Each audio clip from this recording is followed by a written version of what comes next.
Hi all, I have to redo this video. Apparently the last video I uploaded didn't have any sound. This is just the update of my Myasthenia Gravis. It's been a year and 30 days since. And so far I've had started off as a pleasant year after the surgery. I went from no longer using a walker to a cane to not even using a cane. As my last update, I have returned back to work and was enjoying myself. Unfortunately for me, they're not sure if it's because of the weather change or sickness or being just here in Michigan. But I ended up having 4 crises in the last, since June of this year. I ended up having 2 crises then, official crises, due to, could have been from stress or whatever related purposes. So now I'm no longer taking plasmapheresis. They decided to do a new approach. They are having me do what's called IVIG. It's very different from plasmapheresis. Why plasmapheresis would take all my plasma literally out of my body, good and bad, and replace it with artificial.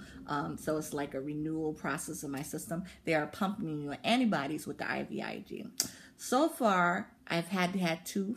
I just recently got released from the hospital for the second treatment, and it seems to me to be a maintenance thing every 4 weeks instead of like with plasmapheresis, it was every time I looked like or assumed I was going to have a crisis. So this is probably going to be more of a maintenance thing. Unfortunately, also within my last state, with the IVIG comes with some side effects that are horrible. In my case, they have to give you this bag of antibodies. They have to slowly move you up to it, but it's pretty bad in my case. You get a horrible headache, like not even kidding headache. Like when they say the worst headache of your life, if you ever felt that was around that time. So now I have to take Forset for these headaches. Doesn't last long, probably a week after my IVIG, and it makes you feel nauseated. And apparently, due to the increase of stress in my life, for people that know me right now, understand, it also contributes to me. I'm just now finding out I have congestive heart failure, which could also aggravate my Myasthenia Gravis. It's like a double head combo. I'm not as depressed about it. I mean, I'm glad to find out about it. I'm just not too keen or too happy with the fact that I now have to wear, I'm not sure if you see it properly in this video, but these white straps here is a heart defibrillator. I have to wear it when I sleep. I have to wear it when I walk. I have to wear it everywhere because apparently my heart efficiency is at 20%. Meaning I can possibly go into cardiac arrest at any moment, including when I sleep. And Myasthenia Gravis, with it being a weakness of subconscious, like diaphragms and legs and extremities, could be deadly for me. But on another note, aside from that, they have changed a lot of my medications to help with that. They have me on a CPAP machine, possibly when I sleep. It doesn't really work for me, but that's something they need to look into. But I'm still on my Mestinon. Now I'm taking 2 tablets 5 times a day.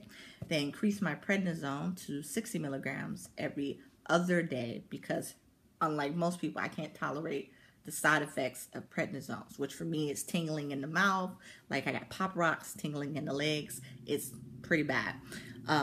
They also have me on Formicide for the congestive heart failure, Cardival or Cocreg for my friends, and apparently lisinopril. The approach is, even though I have low blood pressure, the approach is they want to raise my blood pressure and lower my heart rate. So they're trying to have my heart have less stress. So I now have normal blood pressure, which is hilarious. But as you see after the surgery, apparently it could be due to weather. It could be due to stress. My scar has completely and utterly changed. I keloid very easily, apparently. Nice time to find out. But as you see from that's from the permacasts in my neck. But this is from the thymectomy. It has healed nicely, but it has become aggravating. But for all the people who wish to do the thymectomy, I still highly recommend it because I had a good personal 6 months of recovery.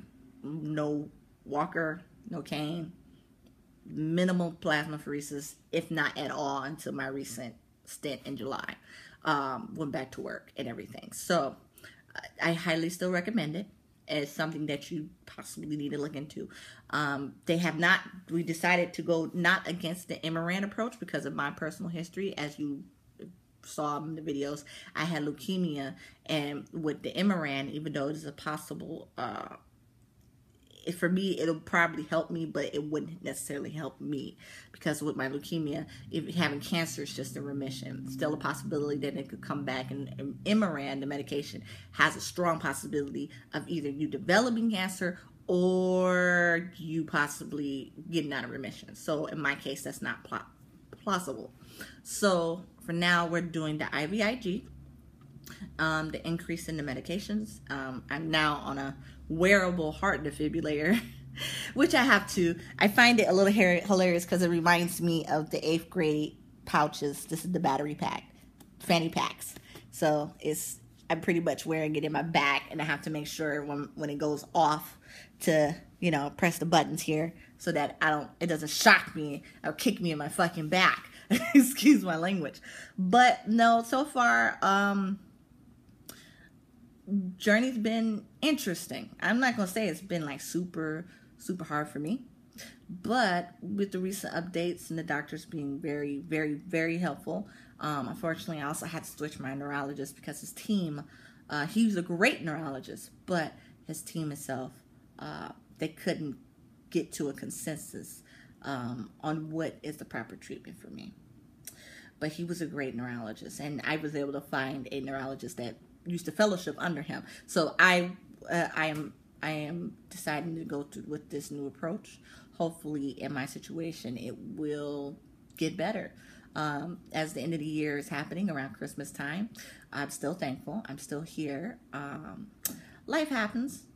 It's not that hard. I got to take more medications daily now, but once in the same amount. You need that support system. You need your friends and family. And I'm also going to still link in the description for people who don't have that big plethora of support. There's support groups out there for people with Myasthenia Gravis. And also, if you develop more complications, as in my case, I say keep your head up. Don't get as bogged down by the information as necessary, because my nurses find me hilarious because I'm so sweet and I like to smile a lot no matter what my situation may be. So again, until the next video, I'll try to probably do this monthly or every other month, or at least so I can have a record for people to see the IVIG in progress, so that, just for the record for people who are interested and want to know out there. But again, happy holidays to all. Until next time.